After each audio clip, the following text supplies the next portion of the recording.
नमस्कार। नेपाल टेलिभिजन समाचारमा स्वागत छ। म छहरा दवाडी र म अनिता बिन्दु। सुरुमा प्रमुख समाचार।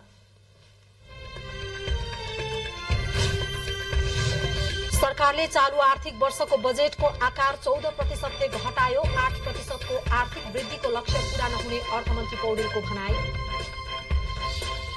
चितवन क्षेत्र नम्बर 2 मा आउँदो वैशाख 10 गते उपनिर्वाचन गरिने। मतदाता नामावली संकलन र अद्यावधिक गर्ने कार्य निरन्तर रूपमा हुनुपर्नेमा राष्ट्रपतिको सुझाव। सरकारसँग सहमति भएपछि चिकित्सक संघको आन्दोलन स्थगित। चिकित्सक पिट्ने प्रहरीलाई कार्यवाही हुने। घाइते चिकित्सकको उपचार खर्च सरकारले बेहोर्ने। सूचना प्रविधिको विस्तारसँगै साइबर अपराधमा तीव्र वृद्धि। अपराधमा सबैभन्दा बढी फेसबुकको प्रयोग। सामाजिक सञ्जाल प्रयोग गर्दा सजगता अपनाउन विज्ञहरूको सुझाव। टर्की र सिरियामा गएको भूकम्पमा भत्किएका भवनहरू निर्माण सम्बन्धमा 113 जनालाई पक्राउ पूर्जी जारी। हालसम्म मृत्यु हुनेको संख्या 28,000 नाग्यो। र अखिल नेपाल फुटबल संघ एन्फाले पहिलो पटक फुटबल प्रदर्शनी आयोजना गर्ने। फुटबललाई व्यावसायिक बनाउन प्रदर्शनी फलदायी हुने एन्फाको विश्वास।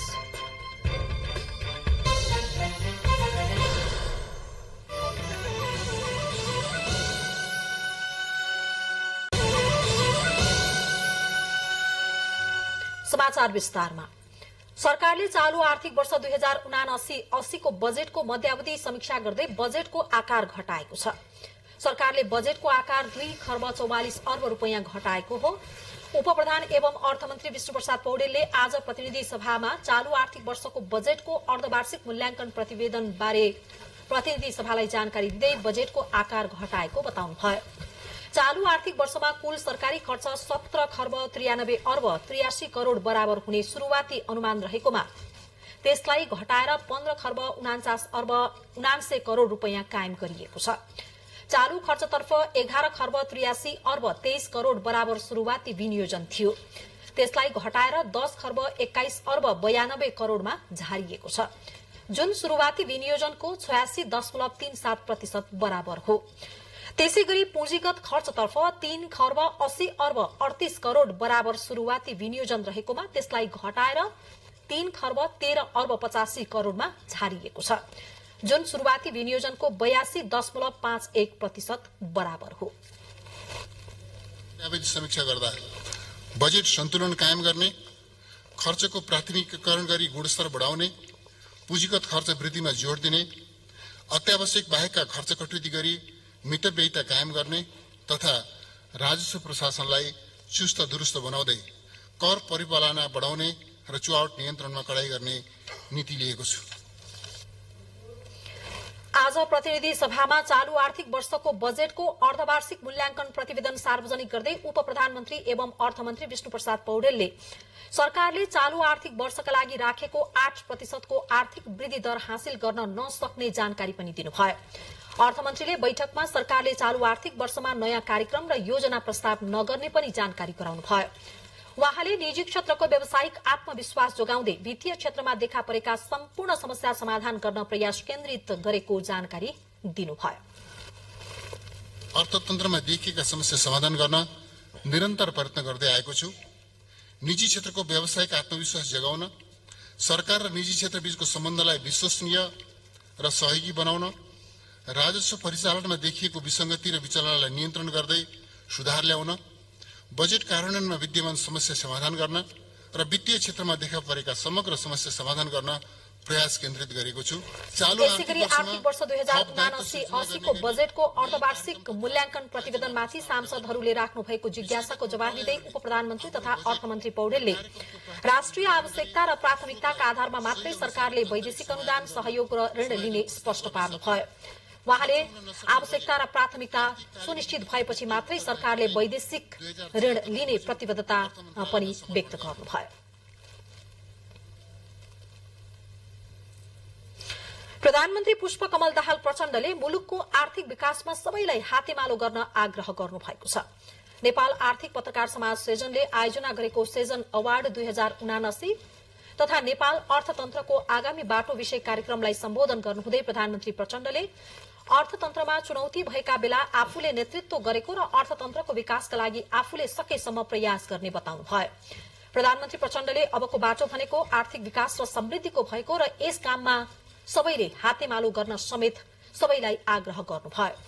अर्थतन्त्रको विकासका लागि कृषिलाई प्राथमिकतामा राख्नुपर्नेमा प्रधानमन्त्रीको जोड़ थियो। उहाँले पहिलो संसदको बैठकमै आफूले अर्थतन्त्र सुधारका उपायहरूको ओरिएन्टेशनबाट काम थालेको बताउनुभयो। विकासका लागि अर्थतन्त्रका जानकार विज्ञको आवश्यकता भएको समेत उहाँले औल्याउनुभयो। हाम्रो ऐतिहासिक विकास क्रममा नेपाली जनताले हिजो आत्मनिर्भरताको स्थिति थियो। खाद्यान्नमा हामी आत्मनिर्भर थियौं। हामीलाई चाहिने सामग्रीहरू, साधनहरू, कुटो, कोदालो, हलो, गोरु, गाडा हामी आत्मनिर्भरै थियौं। खाद्यान्नमा आत्मनिर्भर मात्रै होइन, हामी निर्यात गर्थ्यौं। तर हामी धेरै पढिसक्यौं, धेरै छलफल गर्यौं, धेरै विद्वान भयौं। तर हामी फेरि परनिर्भर हुँदै किन गयौं भन्दा हामीले हामीसँग भएको सकारात्मक शक्तिलाई पहिचान गरेर त्यसलाई अधिकतम सदुपयोग गर्न जुन अठोट राजनीतिक इच्छा शक्ति नेतृत्वमा र अठोट सिर्जना गर्ने एउटा संस्कार सिंह समाजमा विकास गर्नु पर्थ्यो, हामीले सकेनौं। कार्यक्रममा पत्रकारहरू ममता थापा, सुरेन्द्र काफ्ले, विनय बन्जरा, कृष्ण आचार्य, माधव दुलाल, गजेन्द्र बुढाथोकी र कौशिला कुँवरलाई विभिन्न विधामा पुरस्कृत गरियो। सरकारका काम कारवाहीलाई प्रभावकारी तथा जनपक्षीय बनाउने विषयमा सत्ता साझेदार दलका शीर्ष नेता बीचमा छलफल भएको छ। प्रधानमन्त्री निवास बालुवाटारमा आज बसेको उच्च स्तरीय राजनैतिक संयन्त्रको बैठकमा मुख्य गरी सरकारको काम कारवाहीलाई प्रभावकारी बनाउने र सहकार्यलाई थप मजबूत बनाएर लैजाने विषयमा महत्वपूर्ण छलफल भएको उप प्रधानमन्त्री एवं ऊर्जा जलस्रोत तथा सिंचाई मन्त्री राजेन्द्र लिङदेनले जानकारी दिनुभयो। बैठकले नियमित रूपमा यस प्रकारका भेटघाटलाई निरन्तरता दिने पनि सहमति गरेको छ र वर्तमान सरकार निर्माणका क्रममा गरिएको सहमतिमा आफूहरू कायम रहेको र त्यसमा सत्ता साझेदार दलका बीच समान धारणा रहेको उप प्रधानमन्त्री लिङदेनको भनाइ छ। विषयमा समीक्षाहरू भयो र आगामी दिनमा अझ मजबुत ढंगले यो सहकार्यलाई अगाडि बढाएर लैजाने भन्ने सहमति भएको छ र अब नियमित रूपमा यस प्रकारको भेटघाटलाई कायम राख्ने र निरन्तरता दिने भन्ने सहमति भएको छ। बैठकमा सरकारबाट बाहिरिएको राष्ट्रिय स्वतन्त्र पार्टीलाई फेरि सरकारमा ल्याउने विषयमा पनि छलफल भएको बताइएको छ। बैठकमा राष्ट्रपतिको निर्वाचनका बारेमा कुनै छलफल नभएको उप प्रधानमन्त्री लिङदेनले बताउनुभयो र बैठकमा प्रधानमन्त्री पुष्पकमल दाहाल प्रचण्ड, उच्च स्तरीय राजनैतिक संयन्त्रका संयोजक एवं नेकपा एमालेका अध्यक्ष केपी शर्मा ओली, त्यसैगरी राष्ट्रिय स्वतन्त्र पार्टीका सभापति रवि लामिछाने, राष्ट्रिय प्रजातन्त्र पार्टीका अध्यक्ष राजेन्द्र लिङदेन सहभागी हुनुहुन्थ्यो। निर्वाचन आयोगले आगामी वैशाख 10 गते आइतबारका दिन चितवन जिल्ला निर्वाचन क्षेत्र नम्बर 2 मा रिक्त रहेको प्रतिनिधि सभा सदस्यको उपनिर्वाचन गर्ने गरी निर्वाचनको मिति तोकेको छ। चितवन जिल्ला निर्वाचन क्षेत्र नम्बर 2 बाट प्रतिनिधि सभा सदस्यमा निर्वाचित भएका रवि लामिछाने प्रतिनिधि सभा सदस्य निर्वाचन ऐन 2074 को दफा 13 बमोजिम अयोग्य भएको भनी सर्वोच्च अदालतबाट भएको आदेशबाट रिक्त पदमा फेरि निर्वाचन गर्न आयोगले मिति तोकेको हो। साथै प्रतिनिधि सभा सदस्य निर्वाचन ऐन 2074 को दफा 68 ले पहिलो हुने निर्वाचित हुने निर्वाचन प्रणाली अन्तर्गत निर्वाचित कुनै सदस्यको पद प्रतिनिधि सभाको अवधि 6 महिना भन्दा बढ़ी कायम रहँदै कुनै कारणले रिक्त भएमा आयोगले तोकेको मितिमा त्यस्तो रिक्त सदस्यको पद उपनिर्वाचनद्वारा पूर्ति गरिने व्यवस्था भए बमोजिम आयोगले उपनिर्वाचनको मिति तोकेको जनाएको छ। प्रतिनिधि सभा सदस्य निर्वाचन ऐन 2074 को दफा 7 बमोजिम आयोगले आज स्वीकृत गरेको उपनिर्वाचन सम्बन्धी निर्वाचन कार्यक्रम अनुसार भोलिदेखि चैत 16 गतेसम्म मतदाता नामावली अद्यावधिक कार्यक्रम सञ्चालन हुनेछ। यसैगरी उम्मेद्वारको मनोनयन दर्ता चैत 20 गते, उम्मेद्वारको विरोधमा उजुरी दिने चैत 21 गते, मनोनयन पत्र र उजुरी पर जाँचबुझ गरी निर्णय दिने तथा उम्मेद्वारको नामावली प्रकाशन गर्ने चैत 22 गते र उम्मेद्वारको नाम फिर्ता र उम्मेद्वारको अन्तिम नामावली प्रकाशन गरी उम्मेद्वारलाई निर्वाचन चिन्ह प्रदान गर्ने कार्य चैत 23 गते हुने आयोगले जनाएको छ। राष्ट्रपति विद्यादेवी भण्डारी समक्ष निर्वाचन आयोगले आफ्नो 16औं वार्षिक प्रतिवेदन पेश गरेको छ। राष्ट्रपति भवन शीतल निवासमा आज आयोजित कार्यक्रममा आयोगका प्रमुख आयुक्त दिनेश कुमार थपलियाले सो प्रतिवेदन पेश गर्नुभयो। सो अवसरमा राष्ट्रपति भण्डारीले स्थानीय तह निर्वाचन र प्रतिनिधि सभा सदस्य र प्रदेशसभा सदस्यको निर्वाचन सफलतापूर्वक सम्पन्न गराएकोमा आयोगलाई धन्यवाद दिनुभयो। उहाँले आवधिक निर्वाचन लोकतन्त्रको प्राण भएकाले समयमा नै निर्वाचन सम्पन्न हुनुपर्ने विषयलाई प्रमाणित गरेकोमा पनि आयोगलाई धन्यवाद दिनुभयो। राष्ट्रपति भण्डारीले मतदाता नामावली संकलन र अद्यावधि गर्ने कार्य निरन्तर रूपमा सञ्चालन हुनुपर्नेमा जोड़ दिँदै सबै मतदाताले समानुपातिक निर्वाचन प्रणालीतर्फ आफूलाई पाएक पनि स्थानबाट मतदान गर्न पाउने व्यवस्था गर्न आग्रह गर्नुभयो। प्रमुख निर्वाचन आयुक्त थपलियाले गत आर्थिक वर्षमा भएका मुख्य गतिविधि र प्रतिवेदनको सारांश प्रस्तुत गर्नुभयो। जो जहाँ छ त्यहीँ बसेर मतदाता नावलीमा नाम दर्ता गर्न सक्छ भन्ने व्यवस्था अनुसार यो मतदाता नावली व्यवस्थित गर्ने काम सम्पन्न भएको छ। त्यसै गरेर अघिल्लो निर्वाचनमा उठेका मतदाताहरूलाई मतदान केन्द्रमा सहज पहुँच नभएको विषयलाई सम्बोधन गर्नको निम्ति आयोगले छुट्टै एउटा कार्यविधि र मापदण्ड तयार गरेर मतदान स्थलहरू निर्धारण गर्ने र मतदान स्थल निर्धारण गर्ने कार्यमा स्थानीय तहको स्वामित्व र जिम्मेवारीलाई पनि प्रवर्धन गर्ने गरी मतदान स्थलहरू तोक्ने कार्य सम्पन्न गरेका छौं। कार्यक्रममा प्रमुख निर्वाचन आयुक्त थपलियाका साथै निर्वाचन आयुक्तहरू ईश्वरी प्रसाद पौड्याल, रामप्रसाद भण्डारी, डाक्टर जानकी कुमारी तुलाधर, सगुन शमशेर जबरा र आयोगका सचिव गोकर्ण मणि दुवाडी समेतको उपस्थिति थियो। समाचारको क्रम जारी छ। अब केही बेर विश्रामपछि बाँकी समाचार। प्रधानमन्त्री तथा नेपाल कम्युनिष्ट पार्टी माओवादी केन्द्रका अध्यक्ष पुष्पकमल दाहाल प्रचण्डले आगामी 2 महिनापछि पार्टीमा व्यापक रूपान्तरण गर्ने बताउनु भएको छ। पार्टी केन्द्रीय कार्यालय पेरिस डाँडामा पार्टीको बागमती प्रदेशमा कार्यरत केन्द्रीय सदस्य सम्मिलित केन्द्रीय बागमती प्रदेश समन्वय समितिको बैठकमा प्रधानमन्त्रीले पार्टीमा गुणात्मक सुधारको आवश्यकता रहेको पनि बताउनुभयो। प्रधानमन्त्री दाहालले पार्टीको स्थायी समिति बैठकले 2 महिना संगठनात्मक अभियान सञ्चालन गर्ने निर्णय गरेको जानकारी दिनुभयो। अब पार्टीका सबै नेता कार्यकर्ता जनतामा जानुपर्ने पनि प्रधानमन्त्री प्रचण्डले बताउनुभयो। उहाँले केन्द्रीय समितिको पूर्ण बैठक बसेर पार्टीको व्यापक रूपान्तरण गरिने जानकारी पनि दिनुभएको छ। प्रधानमन्त्री पुष्पकमल दाहाल प्रचण्डसँग नेपालका लागि अरब गणतन्त्र इजिप्टका राजदूत नोहा हाम्दी अहमद एल्जेबालीले शिष्टाचार भेटघाट गर्नुभएको छ। सिंहदरबार स्थित प्रधानमन्त्री तथा मन्त्री परिषदको कार्यालयमा आज राजदूत नोहाले प्रधानमन्त्रीसँग शिष्टाचार भेट गर्नुभएको हो। उहाँहरूबीच 2 देश बीचको सम्बन्ध र बहुपक्षीय सहयोग आदान प्रदान बारे छलफल भएको प्रधानमन्त्रीको निजी सचिवालयले जनाएको छ। यसैगरी प्रधानमन्त्री दाहालसँग नेपालका लागि नर्वेका राजदूत टोरुन ड्रमडालले शिष्टाचार भेट गर्नुभएको छ। उहाँहरूबीच आपसी हित बहुपक्षीय विकास सम्बन्धी सहयोग आदान प्रदान बारे छलफल भएको प्रधानमन्त्रीको सचिवालयले जनाएको छ। नेपाल सरकारले विदेश स्थित विभिन्न मुलुकमा रहेका नेपाली दूतावासमा श्रमिकका लागि हेल्प डेस्क राख्ने निर्णय गरेको छ। प्रधानमन्त्री पुष्पकमल दाहाल प्रचण्डको विशेष निर्देशन र पहलपछि श्रम, रोजगार तथा सामाजिक सुरक्षा मन्त्रालयले दूतावासमा हेल्प डेस्क राख्ने निर्णय गरेको हो। माघ पहिलो साता प्रधानमन्त्रीले श्रम सचिव सहित मन्त्रालयका अधिकारीलाई बोलाएर वैदेशिक रोजगारीका क्रममा विदेशमा रहेका नेपालीहरूले अनेकौं झमेला र शास्ति भोग्नु परेको बताउँदै विदेशमा रहेका नेपाली कामदारका समस्या सम्बोधनका लागि डेस्क राख्न निर्देशन दिनुभएको थियो। प्रधानमन्त्रीको निर्देशनपछि मन्त्रालयले आवश्यक गृह कार्य गरेको थियो। गृह कार्य पूरा गरे पश्चात मन्त्रालयले विदेश स्थित विभिन्न मुलुकमा कार्यरत श्रमिक एवं कामदारहरूको समस्या सम्बोधन गर्न छुट्टै फोकल डेस्क राख्ने निर्णय पनि गरेको छ। प्रतिनिधि सभा बैठक सञ्चालनका लागि नयाँ नियमावली बन्दैछ।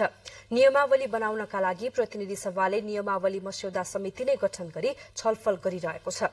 नियमावली व्यवहारमा लागू गर्न सक्ने व्यवस्था राख्दै संसद र सांसदहरूको भूमिका प्रभावकारी बनाउने गरी मस्यौदा निर्माण भइरहेको छ। नयाँ नियमावली तयार गर्न प्रतिनिधि सभाले गत माघ 10 गते 21 सदस्यीय नियमावली मस्यौदा समिति गठन गरेको थियो। समितिलाई कार्य शुरू गरेको मितिले 15 दिनभित्र मस्यौदा प्रतिनिधि सभामा पेश गर्न कार्यदेश दिएको थियो। तर मस्यौदा समितिमा केही विषयमा दलहरूबीच सहमति जुट्न नसकेपछि थप 1 साताको म्याद थपिएको छ। मस्यौदा समितिले विगतमा नियमावलीमा भएर पनि लागू गर्न नसकेका विषयलाई पनि परिमार्जन गर्ने तयारी गरेको छ। परिमार्जन के विषयमा छ भनेर भन्दा संविधान लागू भएपछि अथवा 72 सालको संविधान आइसकेपछि 5 वर्ष हामीले एउटा नियमावली बनाएर चाहिँ 74 सालको चाहिँ आम निर्वाचनभन्दा पछाडिपट्टि हामीले काम गर्यौं। त्यसपछि त्यहाँ काम गर्दा के ठाउँमा त्यो नियमावली अभ्यास गर्दा के ठाउँमा असिलो परे, ती असिलो परेकाहरूलाई हामीले चाहिँ गाँठो खोल्नको लागि मसौदामा सिफारिस गरेका छौँ। अब ती मध्ये चाहिँ अब कतिपय विषयवस्तु हाम्रो समितिका कामसँग सम्बन्धित छन्, कतिपय महाभियोगसँग सम्बन्धित छन्, कतिपय हाम्रा अनुसूचीहरू नै थप गर्नुपर्ने विषयवस्तुसँग छन् र खास गरेर हाम्रो प्रतिनिधि सभालाई अझ व्यवस्थित बनाउनको लागि जे व्यावहारिक समस्याहरू त्यहाँ देखिए तिनलाई परिमार्जन गर्ने गरेर तिनलाई अझ व्यावहारिक बनाउने हिसाबले र त्यहाँ कुनै चाहिँ अपुगहरू रहेछन् भने तिनलाई पनि थप गर्ने गरेर हामीले छलफल गर्यौं। नियमावलीमा मुख्य गरी संसदमा प्रधानमन्त्री र मन्त्रीहरूसँगको प्रश्न उत्तर, महाभियोग, सांसदहरूको नियमित हाजिरी, लभी रिपोर्टिङ लगायतका व्यवस्थाहरू थप गर्न लागि छ। प्रधानमन्त्री र मन्त्रीहरूसँगको प्रश्न उत्तर विगतमा प्रभावकारी बन्न सकेको थिएन। यस्तै सांसदलाई फौजदारी अभियोग लागेर भागिरहेका पूर्वपक्षका लागि थुनामा रहेका सांसदको पद निलम्बन गर्ने कि नगर्ने भन्ने विषय पनि छलफलमै छ। यस अघिको नियमावलीमा सांसद निलम्बन हुने व्यवस्था थियो। संसदप्रति आम जनताको विश्वास कसरी अभिवृद्धि गर्ने भन्ने बारेमा हाम्रो चाहिँ व्यापक रूपमा छलफल भयो। त्यसका लागि खास गरेर फरार रहेका भनेर चाहिँ जो मुद्दा लागेका अदालतले चाहिँ फैसला गरेका सांसदहरू हुनुहुन्छ उहाँहरूलाई त्यस्तो अवस्थामा पनि फेरि संसदमा आइरह्यो भन्ने जुन विषयवस्तु आइरहेछ त्यो चाहिँ त्यस्तो गर्नु हुँदैन भन्ने नियमावलीमा हामीले व्यवस्थापन गरेका छौँ। प्रतिनिधि सभा सदस्यले आफ्नो पदबाट राजीनामा दिँदा सभामुख समक्ष शनाखत गर्नुपर्ने कि नपर्ने भन्ने विषय पनि मतभेद छ। अहिलेको अभ्यास शनाखत गर्नुपर्ने रहेको छ, तर कतिपय दलहरूले सांसद स्वयंले पदबाट राजीनामा दिएसँगै सभामुखले शनाखत गर्नु नपर्ने धारणा अघि सारेका छन्। संसदीय समितिहरूले छलफल गर्ने विषयवस्तु र क्षेत्र बाजिएको भन्दै समितिको क्षेत्र अधिकारका विषयलाई पनि अहिलेको नियमावलीमा प्रष्ट पारिनेछ। अर्कोतर्फ समितिले सरकारलाई दिएका निर्देशनहरू विभागीय मन्त्रालयहरूले पालना नगरेको भन्दै त्यसको कार्यान्वयनमा लैजाने गरी नियमावलीमा व्यवस्था हुनुपर्ने पनि बहस उठेको छ। संचार तथा सूचना प्रविधि मन्त्री रेखा शर्माले सबै सरकारी संचार माध्यम प्रादेशिक संरचना अनुसार सञ्चालन हुनुपर्ने बताउनु भएको छ।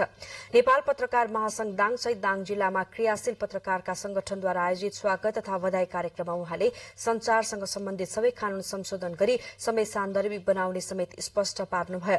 आम संचारको तीव्र रूपमा विकास भइरहेको अवस्थामा पुराना कानून संशोधन गरी समय अनुकूल बनाउनु पर्ने उहाँको भनाइ छ। मन्त्री शर्माले हुलाक सेवालाई पुनर्संरचना गर्न आवश्यक रहेको पनि बताउनु भयो। सबभन्दा छिटो परिवर्तन हुनुपर्ने क्षेत्रमा परिवर्तन नभइसके पनि त्यो अप्ठ्यारो भएको छ। त्यो अप्ठ्यारोलाई हामी सल्टाउने नै छौँ। त्यो सल्टाउने कुरामा अब निरन्तर लाग्नेछ।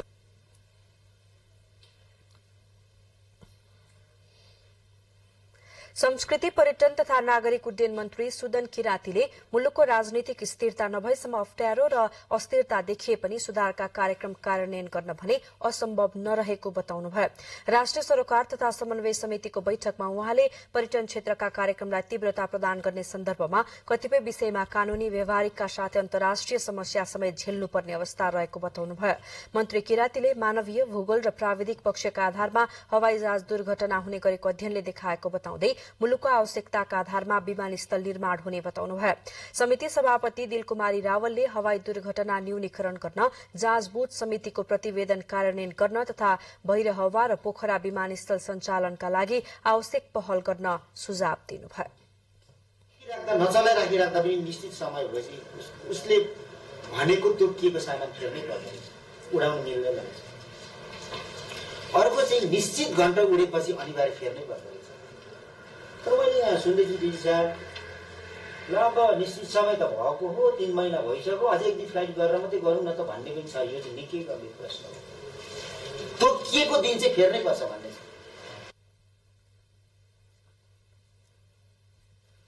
लुम्बिनी प्रदेश सरकारका नवनियुक्त मन्त्रीहरूले आज पद तथा गोपनीयताको शपथ लिनु भएको छ।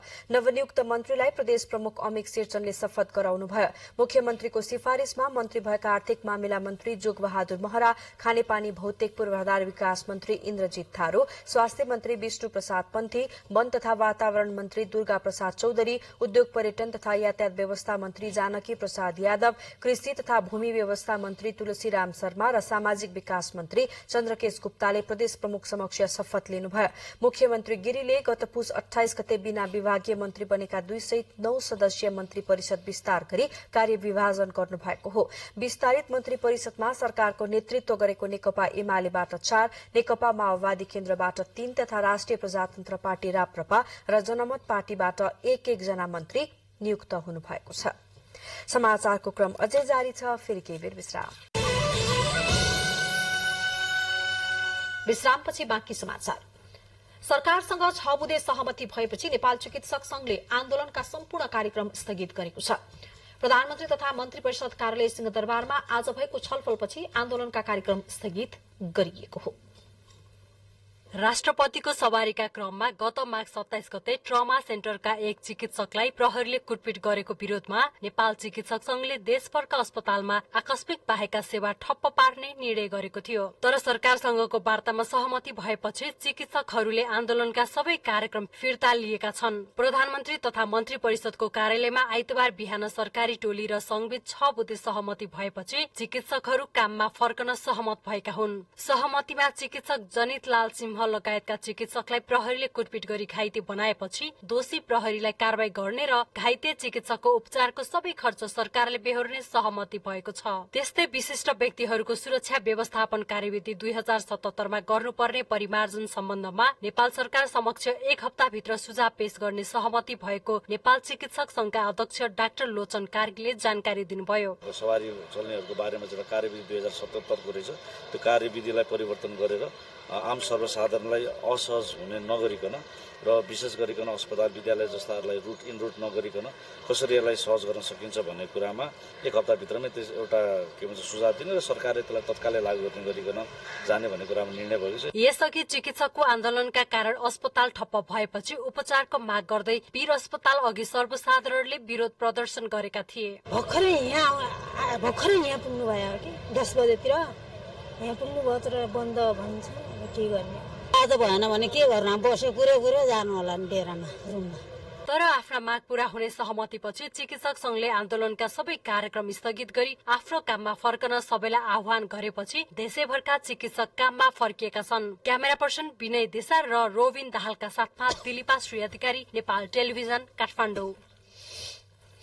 मुलुककै पहिलो ओभरपास निर्माण ललितपुरको ग्वारकोमा शुरू भएको छ। निर्माण कार्य शुरू भइसकै त्यस क्षेत्रको ट्राफिक व्यवस्थापन अस्तव्यस्त भएको छ। उपत्यकाकै व्यस्त सड़कको मूल बाटो नै बन्द भएपछि वैकल्पिक मार्गको रूपमा सर्भिस लेन प्रयोग गरिएको छ। उपत्यका ट्राफिक प्रहरी कार्यालयले सकेसम्म सो सड़क प्रयोग नगर्न र भित्री बाटोको प्रयोग गर्न सुझाव दिएको छ। ललितपुरको चक्रपथ स्थित ग्वारको चोकमा मुलुककै पहिलो ओभरपास निर्माण शुरू भएको छ। शुक्रबारदेखि ग्वारको चोकबाट सड़कको बीचको लेनमा कालो पत्रे उप्काउने काम शुरू भएको हो। निर्माण कार्य शुरू भएसँगै त्यस क्षेत्रको ट्राफिक व्यवस्थापन अस्तव्यस्त भएको छ। उपत्यकाकै व्यस्त सड़कको मूल बाटो नै बन्द भएपछि ट्राफिक जाम हुनु स्वाभाविक भएको उपत्यका ट्राफिक कार्यालयले जनाएको छ। आवश्यक नपरेसम्म सो सड़क प्रयोग नगर्न र ग्वारको सादो बाटो, बालकुमारी लगायतका स्थानीय र अन्यलाई पनि मूल बाटो भन्दा पनि भित्री बाटो प्रयोग गर्ने सुझाव उपत्यका ट्राफिक कार्यालयले दिएको छ। सकेसम्म त्यो बाटोलाई अभोइड गरी अन्य वैकल्पिक बाटो प्रयोग गर्ने र मुभमेन्ट त्यो एरियाबाट मुभमेन्ट कम गर्ने र अर्को चाहिँ जुन मुख्य बाटोबाट सवारी साधनहरू हिँड्थ्यो उहाँहरूले चाहिँ साइडको सर्भिस लेनबाट हिँड्नु पर्यो र विशेष गरी अब त्यो बाटो प्रयोग हुने भनेको लुबु इमाडोल एरियाको बासिन्दाहरूलाई हो र त्यसपछि अब रिङ रोडमा त अब जताको पनि सवारी साधनहरू चल्ने भएको हुनाले उहाँहरूले जस्तो भनौँ कोटेश्वर आउने सवारी साधनले ठुला ट्रकहरूकै कुरा होला, बाहिरबाट आएका मालवाहक सवारी साधनहरू होला, त्यस्ताले गर्दा सर्भिस लेन झन ब्लक हुने भएको गर्दा हुँदा त्यस्ता ठुला सवारी साधनहरूलाई रिङ रोड घुमेर कोटेश्वर जाँदाखेरि उपयुक्त हुन्छ। त्यहाँ बसिरहनु भन्दा 2 घण्टा क्यूमा बसिरहनु भन्दा रिङ रोड घुमेर कोटेश्वर जानु उपयुक्त हुन्छ। अहिले ट्राफिक व्यवस्थापनका लागि कोटेश्वरबाट सातो बाटोतर्फ जाने यात्रुवाहक, मालवाहक तथा 2 पाङ्ग्रे सवारी साधनलाई बालकुमारी पुलबाट सर्भिस लेनमा र साना 4 पाङ्ग्रे सवारी साधनलाई द्रुत मार्गबाट सञ्चालन गरिने भएको छ। त्यसैगरी कोटेश्वरबाट सातो बाटोतर्फ जाने र आउने सम्पूर्ण सवारी साधनलाई ग्वारको चोक भन्दा 600 मिटर अगाडि र पछाडि सर्भिस लेन हुँदै चलाइने र बल्खुबाट सातो बाटो हुँदै कोटेश्वरतर्फ आउने यात्रुवाहक, मालवाहक तथा 2 पाङ्ग्रे सवारी साधनलाई बल्खुबाट सर्भिस लेनमा र साना 4 पाङ्ग्रे सवारी साधनलाई द्रुत मार्गबाट सञ्चालन गरिनेछ। सबै प्रकारका सवारी साधन आवत जावत हुन सक्ने यो ओभरपास 4 लेनको हुनेछ। निर्माणपछि यस चोकमा चक्रपथका सवारी साधन ओभरपास भएर तथा पाटन र ग्वारको लगायतका ठाउँबाट आउने सवारी साधन ओभरपास मुनिबाट पार हुनेछन्। 14 महिनामा निर्माण सम्पन्न गर्ने लक्ष्य राखिएको ओभरपासको कुल लम्बाई 455 मिटर हुनेछ। त्यसैगरी यसको ग्राउन्ड क्लियरेन्स 6 मिटर हुनेछ। सो ओभरपासको उचाइ 5.5 मिटरको हुनेछ। ओभरपासमा सवारी साधन चल्नका लागि दायाँतर्फ 180 मिटर र बायाँतर्फ 110 मिटरको र्याम्प निर्माण गरिनेछ।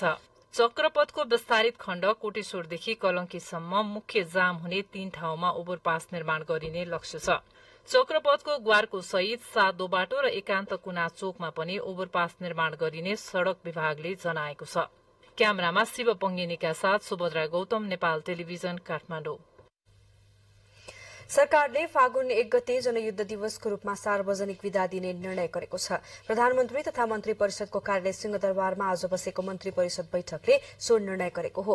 प्रधानमन्त्री पुष्पकमल दाहाल प्रचण्डको अध्यक्षतामा आज बसेको मन्त्री परिषद बैठकले नेपालको राजनीतिक परिवर्तनमा जनयुद्धले पुर्याएको योगदानको कदर गर्दै सार्वजनिक विदा दिने घोषणा गरेको प्रधानमन्त्रीका प्रेस विज्ञ मनोहरी तिमेल सिन्हाले जानकारी दिनुभयो। विक्रम सम्वत 2052 फागुन 1 गतेदेखि शुरू भएको जनयुद्ध 2063 मंसिर 5 गते विस्तृत शान्ति सम्झौतामा रूपान्तरण भएको थियो। जनयुद्धको नेतृत्वकर्ता पार्टी माओवादी केन्द्रले प्रत्येक वर्ष फागुन 1 गतेलाई जनयुद्ध दिवसको रूपमा मनाउँदै आएको छ। अखिल नेपाल राष्ट्रिय स्वतन्त्र युनियन अनेरा सेव्युको 23औं महाधिवेशन फागुन 2 देखि 4 गतेसम्म काठमाडौँमा हुने भएको छ। आज काठमाडौँमा पत्रकार सम्मेलन गरी दिएको जानकारी अनुसार महाधिवेशनले 179 सदस्यीय केन्द्रीय कमिटी निर्वाचित गर्नेछ।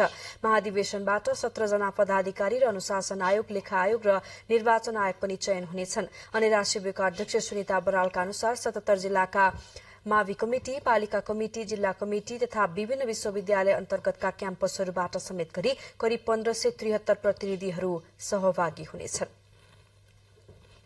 तपाईं यति बेला नेपाल टेलिभिजन समाचारको साथमा हुनुहुन्छ। समाचारको क्रममा प्रमुख समाचार फेरि पटक।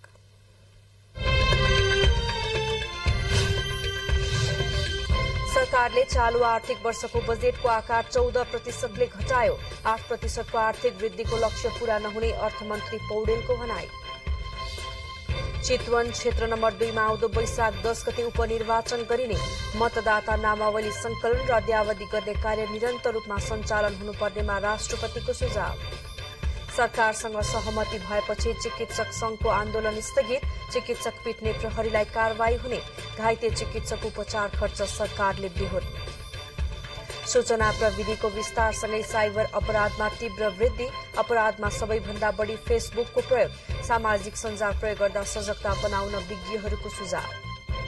टर्की र सिरियामा गएको भूकम्पमा भत्किएका भवनहरू निर्माण सम्बन्धमा 113 जनालाई पक्राउ पुर्जी जारी। हालसम्म मृत्यु हुनेको संख्या 29,000 नाग्यो।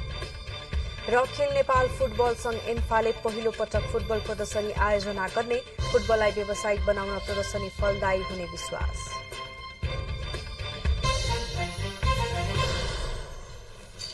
सूचना प्रविधिको बढ्दो प्रयोगसँगै मुलुकमा साइबर अपराध तीव्र रूपमा वृद्धि भएको छ। फेसबुक, ट्विटर लगायतका सामाजिक सञ्जालका माध्यमबाट हिंसात्मक र अश्लील सामग्री राख्ने, धम्की दिने, गाली गलौज गर्ने र चरित्र हत्या गर्ने जस्ता अपराध बढ्दै गएकाले सामाजिक सञ्जाल प्रयोग गर्दा सजगता अपनाउन विज्ञहरूले सुझाव दिएका छन्। साइबर अपराधमा सामाजिक सञ्जाल फेसबुकको प्रयोग सबैभन्दा बढी हुने गरेको छ। फेसबुक र मेसेन्जर पछि पछिल्लो समय आएका एपहरूबाट हुने गरेको छ। प्रहरी प्रधान कार्यालयको साइबर ब्यूरो अनुसार चालू आर्थिक वर्षको 7 महिनामा 3,853 उजुरी परेको छ। तीमध्ये सबैभन्दा बढी 2,927 आपराधिक क्रियाकलाप फेसबुक मेसेन्जरबाट भएको छ। दोस्रोमा रहेको इन्स्टाग्रामबाट समस्या दिएको भनेर 280 वटा उजुरी परेको छ।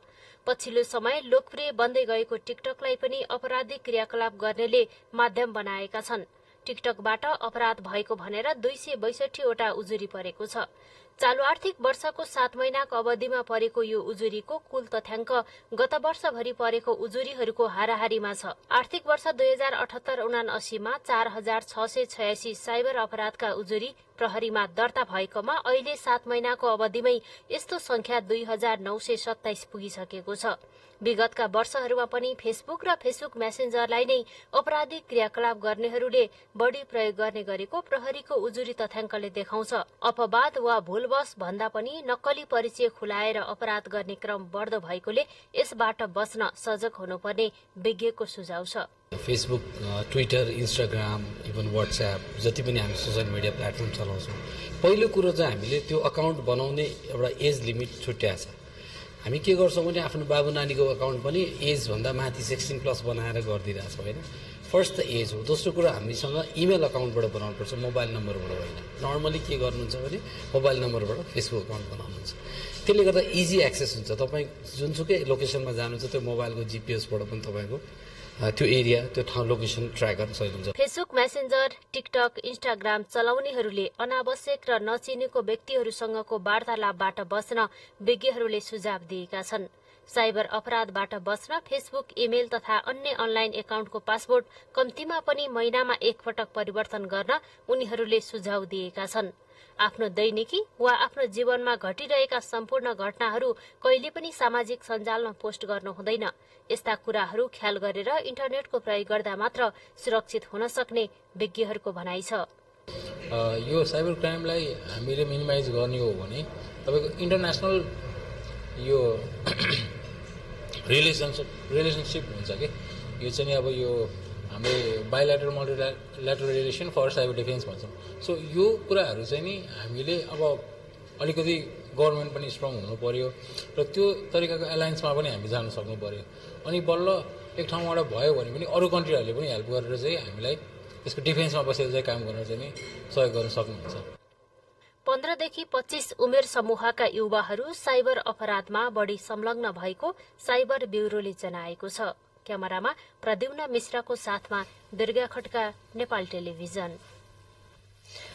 सेती प्रादेशिक अस्पतालले आधुनिक सिटी स्क्यान मेसिनबाट पूर्णकालीन रूपमा सेवा दिन थालेको छ। प्रदेश सरकारको सहयोगमा सिटी स्क्यान मेसिन सञ्चालनमा ल्याएको अस्पतालले छिट्टै एमआरआई सेवा पनि शुरू गर्ने तयारी गरेको छ।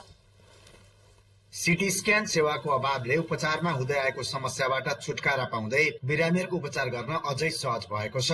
अस्पतालमा सिटी स्क्यान सेवा शुरू भएको 1.5 महिना भएको छ। यो अवधिमा अस्पतालमा सिटी स्क्यान सेवा लिन पाउँदा बिरामीहरू लाभान्वित भएका छन्। सहज रूपमा सेवा पाउन थालेपछि प्रदेशका विभिन्न जिल्लाका बिरामीहरू सिटी स्क्यानका लागि धनगढी पुग्न थालेका छन्। पहिला अन्यत्र जानुपर्ने बाध्यता रहेकोमा सेतीमा सेवा शुरू भएपछि आफूहरूको समय र पैसाको बचत भएको कञ्चनपुरबाट आउनुभएकी गौमती बोहराले बताउनु भयो।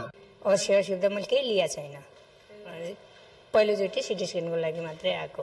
खास गरी मस्तिष्कघात भित्रका चोट, नसामा रगत जमेको, क्यान्सर, घाँटीको समस्या, हड्डीको समस्या, पेटको समस्याको पहिचान लगायतका लागि सिटी स्क्यान मेसिन आवश्यकता पर्ने गर्दछ। अस्पतालमा सिटी स्क्यान सेवा शुरू भएपछि बिरामीले 2,500 देखि 4,000 रुपियाँसम्म सेवा पाउन थालेका छन्। यसअघि सेतीमा सिटी स्क्यान सेवा नहुँदा बिरामीले 6,000 देखि 11,000 शुल्क तिरेर निजी अस्पताल र भारतका विभिन्न स्थानका साथै नेपालका कोहलपुर, काठमाडौँ लगायतमा सेवा लिनुपर्ने बाध्यता थियो। अहिले भने सेतीमै सहज रूपमा उपचार पाएको बैतडीबाट आउनुभएकी सुभद्रा ठगुन्डाले बताउनु भयो। काठमाडौँ जानुपर्ने धाउनु पर्ने थियो, त्यो पनि त एउटा हाम्रो लागि त नजिक, हामी गरिबको लागि त एउटा सेवा सुविधा राम्रो हो नि।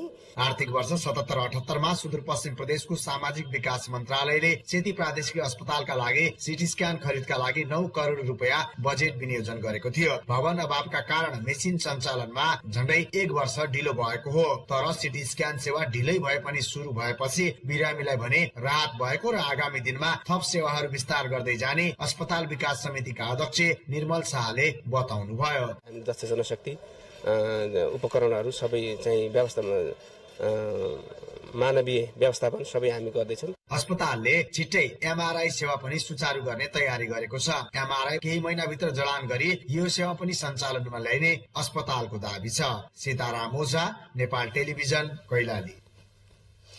सिराहाको लाहान नगरपालिका वडा नम्बर 10 स्थित खुट्टी खोलामा 8.5 करोड़ रुपियाँको लागतमा सिंचाईको लागि पूर्वाधार बन्ने भएको छ। पूर्वाधार निर्माण सम्पन्न भएपछि लाहान नगरपालिका, सखुवा, ननकारकट्टी गाउँपालिका, भगवानपुर गाउँपालिका लगायतका क्षेत्रहरूका किसानहरू लाभान्वित हुने जनाइएको छ। 3 वर्ष अघिदेखि निर्माण भइरहेको खुट्टी सिंचाई योजना मध्य प्रदेश सरकारको भौतिक पूर्वाधार मन्त्रालयको सहयोगमा निर्माण भइरहेको छ।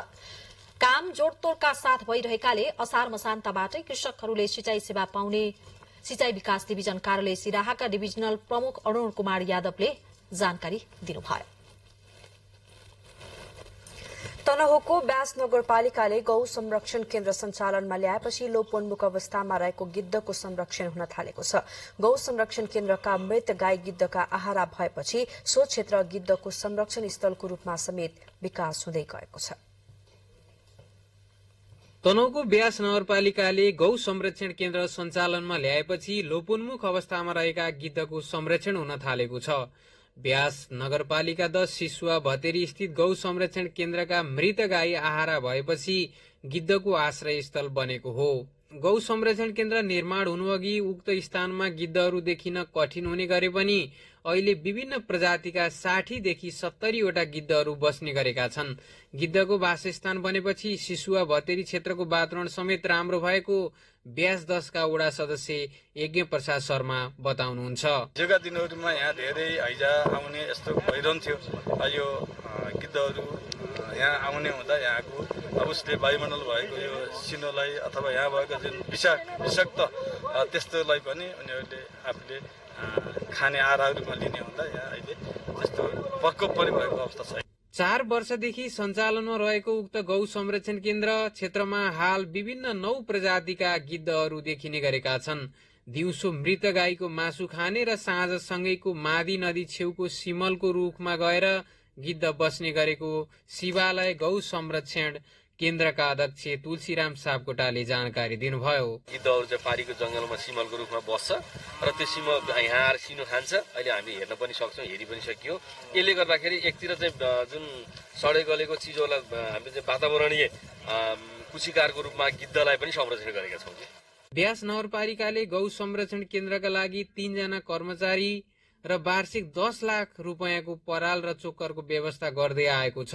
गौ संरक्षण केन्द्रका मृत गाई खाएर गिद्धको समेत संरक्षण भइरहेको ब्यास नगरपालिकाकी उपप्रमुख इन्दिरा दरै बताउनुहुन्छ। जति पनि यहाँ अशक्त बिरामी भएका गाईहरूको मृत्यु हुन्छ, मर्छ होइन, पर लगेर व्यवस्थापन गरेर त्यो मरेको गाईलाई त्यहाँ छोडेपछि त्यो गिद्धहरूले त्यसको मासुहरू खान्छ। त्यसको मासुबाट नै त्यो गिद्धहरूको संरक्षण भइरहेको छ। गौ संरक्षण केन्द्रले छाडा रूपमा छोडिएका गाईको संरक्षण गरेको छ भने गिद्धको समेत संरक्षण भइरहेको छ। गौ संरक्षण क्षेत्र सँगैको जग्गामा विद्युत हाइटेन्सन तारमा परेर समय समयमा गिद्धहरू मर्ने गरेका छन्। यसका लागि नगरपालिकाले नेपाल विद्युत प्राधिकरणसँग समन्वय गरेर हाइटेन्सन लाइन सारेको खण्डमा लोपोन्मुख गिद्ध संरक्षणमा टेवा पुग्ने देखिएको छ। श्री हरि पौडेल, नेपाल टेलिभिजन, गण्डकी प्रदेश, तनहु। अब अन्तर्राष्ट्रिय समाचार। टर्की र सिरियामा सोमबार गएको भूकम्पमा भत्किएका भवनहरू निर्माण सम्बन्धमा 113 जनालाई पक्राउ पुर्जी जारी गरिएको टर्कीका अधिकारीहरूले बताएका छन्। टर्की पुलिसले निर्माण ठेकेदार सहित कम्तीमा 12 जनालाई हिरासतमा लिएको छ। यसैबीच दक्षिणी टर्कीमा भएको शान्तिका कारण केही ठाउँमा उद्धार कार्यमा बाधा पुगेको छ। भत्किएका सबै भवनहरू भूकम्प प्रतिरोधात्मक भनी बनाइएको भए पनि सबै भवन भत्किएका छन्। टर्कीमा धेरै नयाँ भवनहरू स्थानीय भ्रष्टाचार र सरकारको कमजोर नीतिहरूका कारण असुरक्षित संभावित रहेको विशेषज्ञहरूले चेतावनी दिँदै आएका थिए। थप व्यक्तिहरूलाई गिरफ्तारीको अपेक्षा गरिए पनि यो कारवाहीलाई केहीले प्रकोपका सबै दोष हटाउन सरकारले गरेको प्रयासको रूपमा रहेको बताएका छन्। भूकम्पका कारण टर्की र सिरियामा हालसम्म मृत्यु हुनेको संख्या 29,000 नागेको बीबीसीले उल्लेख गरेको छ। बाँकी समाचार एकैछिनपछि।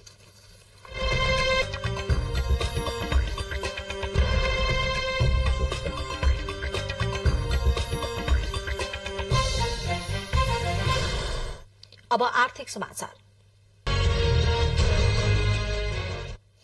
राजस्व संकलनमा आएको न्यूनताले चालू आर्थिक वर्षको बजेटका लक्ष्य हासिल गर्न नसकिने अवस्था आएको अर्थ मन्त्रालयले स्पष्ट पारेको छ। चालू आर्थिक वर्षको बजेटको अर्धवार्षिक मूल्याङ्कन प्रतिवेदन सार्वजनिक गर्न अर्थ मन्त्रालयमा आयोजित कार्यक्रममा अर्थमन्त्री विष्णु पौडेलले समीक्षा अवधिमा राजस्व संकलनमा नकारात्मक वृद्धि भएकाले समस्या उब्जिएको बताउनुभयो। वहाँले विगतमा राजस्व संकलनमा नकारात्मक वृद्धि दर रहने कुरा विरलै मात्रै हुने गरेको जानकारी पनि दिनुभयो। लक्ष्य बमोजिम राजस्व संकलन नभएपछि कम महत्वका आयोजना र कार्यक्रमहरू हाललाई स्थगन गर्ने निर्णय गरिएको अर्थमन्त्री पौडेलले बताउनुभयो।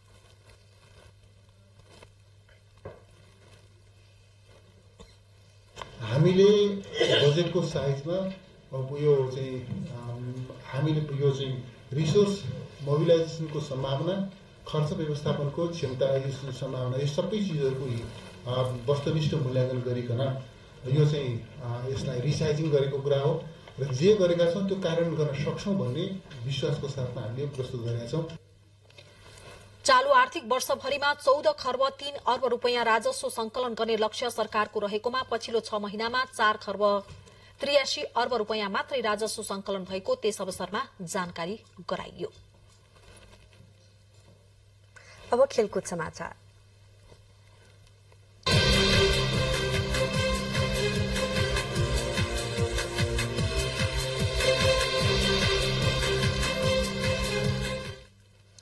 अखिल नेपाल फुटबल संघ एन्फाले पहिलो पटक फुटबल प्रदर्शनी आयोजना गर्ने भएको छ। एन्फाले आज पत्रकार सम्मेलन गर्दै फुटबल प्रदर्शनी आयोजना गर्न लागि जनाएको छ। फुटबल प्रदर्शनी फागुन 4 र 5 गते एन्फा कम्प्लेक्स 7 बाटोमा आयोजना हुनेछ। फुटबललाई व्यावसायिक बनाउन व्यावसायिक घरानाहरूलाई जोड्ने प्रयासहरू प्रदर्शनी आयोजना गर्न लागि एन्फाले जनाएको छ। फुटबल प्रदर्शनीमा ए, बी र सी डिभिजनका क्लबहरूले स्टल राखेर आफूसँग सम्बन्धित फुटबलका जर्सी वा कुनै पनि वस्तुहरू बिक्री गर्न पाउनेछन्। प्रदर्शनीमा क्लबहरूले आफूले जितेको ट्रफी प्रदर्शनीमा राख्ने, फुटबलका समर्थकहरूसँग प्रत्यक्ष सम्पर्क गर्न सक्नेछन्। सो अवसरमा विभिन्न व्यावसायिक घराना, सेलिब्रिटी, कलाकारहरूलाई समेट्ने एन्फाले जनाएको छ। साथै फुटबलसँग सम्बन्धित विभिन्न अन्तर्क्रियात्मक कार्यक्रम पनि गरिनेछन्। स्पोर्ट्स म्यानेजमेन्ट विषय लिएर पढेकाहरूसँग अनुभव साटासाट गर्न प्रदर्शनी फलदायी हुने एन्फाले विश्वास लिएको छ। मैत्रीपूर्ण खेल खेल्न भारत जाने नेपाली राष्ट्रिय महिला फुटबल महासचिव किरण राई लगायतले राष्ट्रिय महिला फुटबल टोलीलाई विदाई गर्नुभयो। नेपाली टोली भोलि भारत प्रस्थान गर्नेछन्। मैत्रीपूर्ण खेलका लागि नेपाली टोलीका मुख्य प्रशिक्षक अनन्तराज थापाले नेपाली टोलीको घोषणा गरिसकेका छन्। विदाई कार्यक्रममा मुख्य प्रशिक्षक थापाले मैत्रीपूर्ण खेलको तयारी राम्रो भएको र 2 हप्तादेखि प्रशिक्षण गरिरहेको जानकारी दिनुभयो। नेपाली टोलीले भारतसँग चेन्नईमा फेब्रुअरी 15 र 18 मा मैत्रीपूर्ण खेल खेल्ने कार्यक्रम रहेको छ। साबिक विजेता पिप्ले युवा क्लब हेटौडालाई हराउँदै जाउलाखेल युथ क्लब काठमाडौँमा जारी 7औं राजश्री जनक कप फुटबलको सेमी फाइनलमा प्रवेश गरेको छ। आज सम्पन्न खेलमा जाउलाखेल युथ क्लब काठमाडौँले साबिक विजेता पिप्ले युवा क्लब हेटौडालाई 3-2 गोल अन्तरले पराजित गरेको हो। खेलको पहिलो हाफमा 1-0 को अग्रता कायम गरेको जाउलाखेल गोल फर्काए पनि हार भने टार्न सकेन।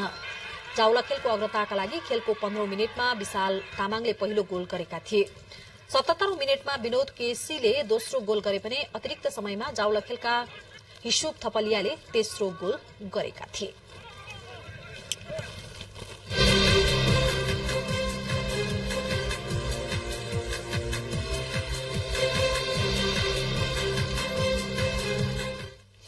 अब मौसम सम्बन्धी जानकारी। देशका पहाड़ी भूभागमा आंशिकदेखि सामान्य बदली रही बाँकी भूभागमा मौसम सामान्यतया सफा रहनेछ। प्रदेश नम्बर 1 गण्डकी, कर्णाली र सुदूरपश्चिम प्रदेशका उच्च पहाड़ी तथा हिमाली भूभागका थोरै स्थानहरूमा हल्का हिमपातको सम्भावना रहेको छ। लुम्बिनी र सुदूरपश्चिम प्रदेशका तराई भूभागका केही स्थानमा अपराह्नतिर हावाहुरी लाग्ने सम्भावना रहेको मौसम पूर्वानुमान महाशाखाले जनाएको छ। अब मौसम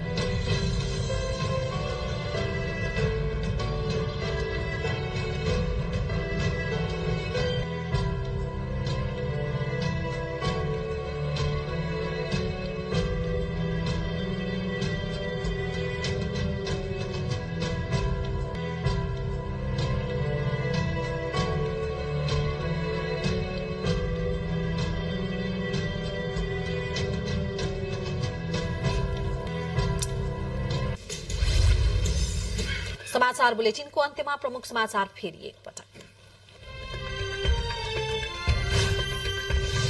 सरकारले चालू आर्थिक वर्षको बजेटको आकार 14% घटायो। 8% आर्थिक वृद्धिको लक्ष्य पूरा नहुने अर्थमन्त्री पौडेलको भनाई। चितवन क्षेत्र नम्बर 2 मा आउँदो वैशाख सुझाव। सरकारसँग सहमति भएपछि चिकित्सक संघको आन्दोलन स्थगित। चिकित्सक पिट्ने प्रहरीलाई कार्यवाही हुने। घाइते चिकित्सकको उपचार खर्च सरकारले बेहोर्ने। सूचना प्रविधिको विस्तारसँगै साइबर अपराधमा तीव्र वृद्धि। अपराधमा सबैभन्दा बढी फेसबुकको प्रयोग। सामाजिक सञ्जाल प्रयोग गर्दा सजगता अपनाउन विज्ञहरूको सुझाव। टर्की र सिरियामा गएको भूकम्पमा भत्किएका भवनहरू निर्माण सम्बन्धमा 113 जनालाई पक्राउ खोजी जारी। हालसम्म मृत्यु हुनेको संख्या 29,000 नाग्यो। र अखिल नेपाल फुटबल संघ एन्फाले पहिलो पटक फुटबल प्रदर्शनी आयोजना गर्ने। फुटबललाई व्यावसायिक बनाउन प्रदर्शनी फलदायी हुने एन्फाको विश्वास।